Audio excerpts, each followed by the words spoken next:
It just got even better for the Phoenix Suns as we look at an article diving into Tyus Jones and what he brings for this Phoenix Suns squad, looking at the positives and negatives. And we're going to be looking at the fantastic job that James Jones and Mike Budenholzer did in revamping this roster to push for a championship this season. All of that and more on this episode of Suns Digest. I'm Bruce Velez.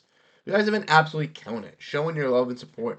Hit that like button if you want to make sure you stay up to date on everything revolving around this Suns team. But without further ado, let's dive into the topic at hand. Make sure to grab a snack.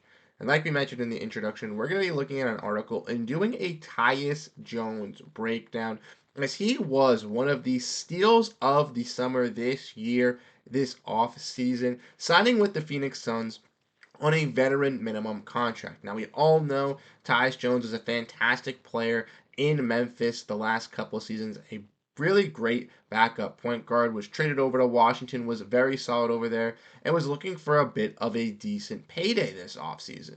Unfortunately for him, there was not that much money out there for him, and even though there were some significant pay raises than the veteran minimum contract that the Suns did offer him, he felt that that role of being that starting point guard was absolutely fantastic and chose to come over to Phoenix. So we're going to be diving in and looking at this steal of a signing, breaking down what he can bring to the team this year and why CJ and I are so high on a guy in Tyus Jones. Now, if you guys have been fans of the channel for a while now, you know CJ and I, since the start of this channel, have been screaming two main things that we wanted to see. The rookies get drafted and point guard, point guard, point guard. We saw both of those happen in this offseason. Ryan Dunn and Oso Iguodala were both selected, with the Suns even trading back in the draft to be able to get Oso Iguodala, and then we saw them trade some other rotational players to and or waive them to free up space for those guys to grow.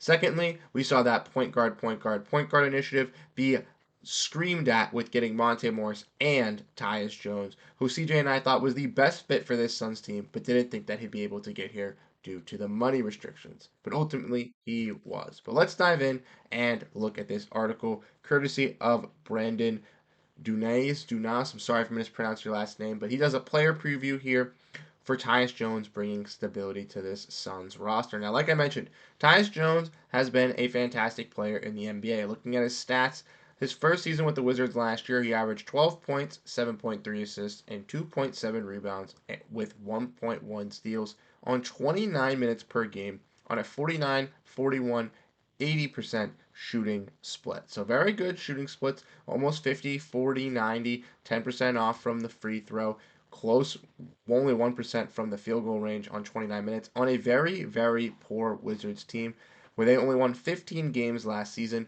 where Tyus Jones was on 11 of those games playing with this team, fetching them a 16% win percentage in the 66 games that he did play. So Tyus playing in a majority of the games that the Wizards did play, as he was one of their better players alongside Kyle Kuzma.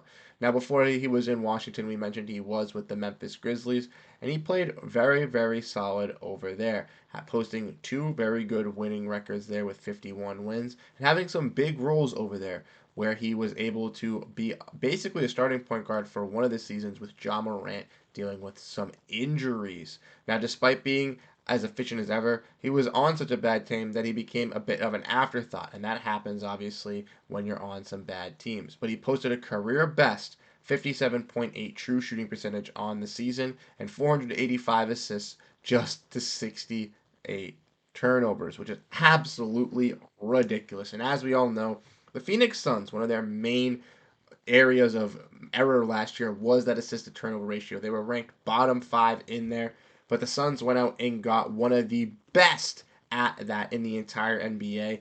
Obviously, 485 assists to 68 turnovers, and with also getting Monte Morris, who is another fantastic player in the assist to turnover ratio.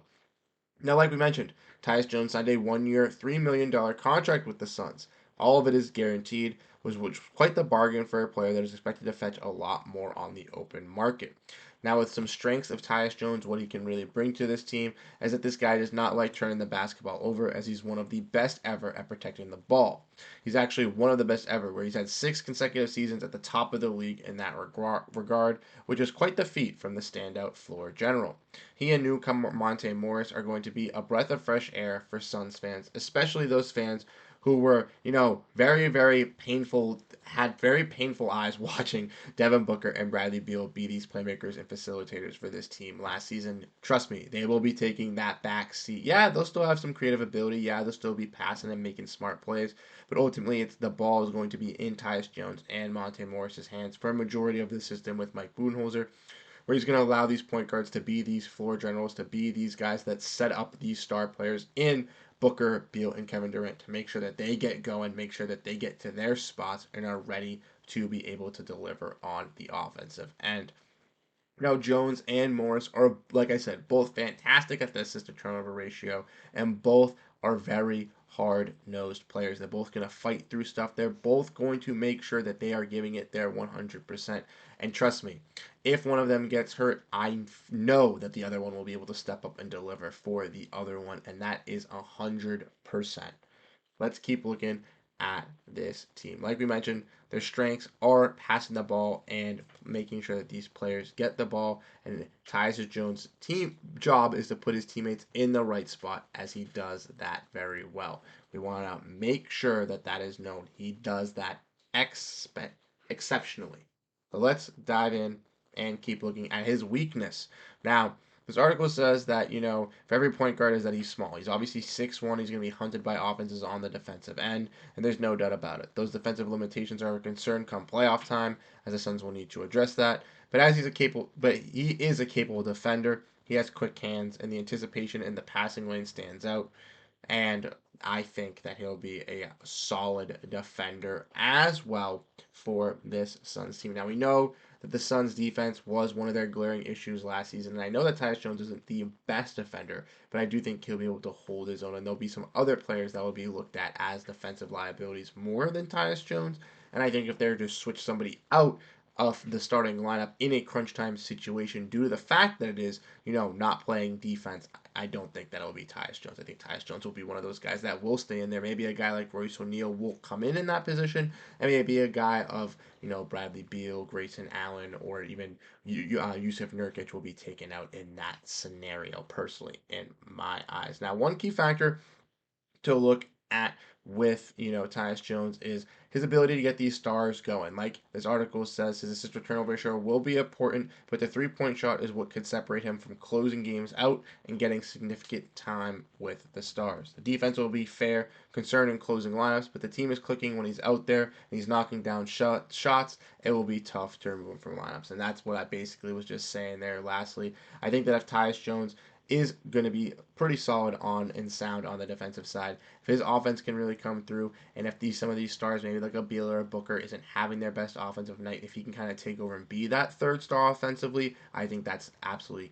needs to come out, and we've seen that in Memphis with John Morant being out. It's not like he was just a playmaker and a setter upper. He was dropping 20 to 25 consistently for this Memphis team and was showing and proving that he could be a legitimate starter in this NBA and help a team at that role. So I truly think he's really going to come to his own, really show out for this Phoenix Suns team and be ready to go. I think the only really weakness that we see with Tyus Jones, kind of in my opinion, a little bit different than the article here, is that will Tyus Jones be able to finish these games out? Will he be able to have a spot in there? I truly think that he will, but I think that with this team being so deep and with so many different rotations they can run, he could be one of those guys kind of taken out. But ultimately, I think he's going to be a guy that's going to stay there and fight for it. Now, this article has a prediction for Tyus Jones and what they think he's going to do this year. Before we show you their prediction, I want to give you guys my prediction for Tyus Jones here. So drop down your thoughts, what you guys think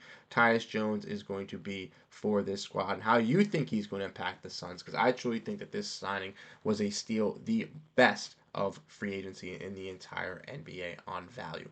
But truly, I think a guy like Tyus Jones is going to average around 12 points for this Suns team. I think he's definitely going to average around 10 assists and probably around 4 two, I will say 4 rebounds. We'll give him a little bit of a benefit there because he'll be in the starting lineup. Now, his shooting percentages, I think, are going to be a little bit worse. I think his 3 point percentage will be in that 40% range. That free throw percentage, I think, is going to be a little bit higher, maybe like an 84, 85%. But I think that field goal percentage is going to be around the 47% range here with the Suns. Just a tad bit lower, but ultimately, still solid numbers. 12 points, 10 assists, 4 rebounds, on 47% shooting from the field, 40% shooting from three, and 85% shooting from the free throw. I think that is what is capable of Tyus Jones, and I think plausible for him to be able to showcase with this team and be able to guarantee himself to get an increased payday in next year's contract.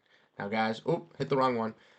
Ignore that. But here we go. Prediction time. Jones starts for the Suns and puts together a strong season despite limited minutes for a typical starter due to the guard depth the Phoenix possesses. I see him playing a role somewhere in the middle of what he was in Washington, a key starter as a Memphis high-end reserve.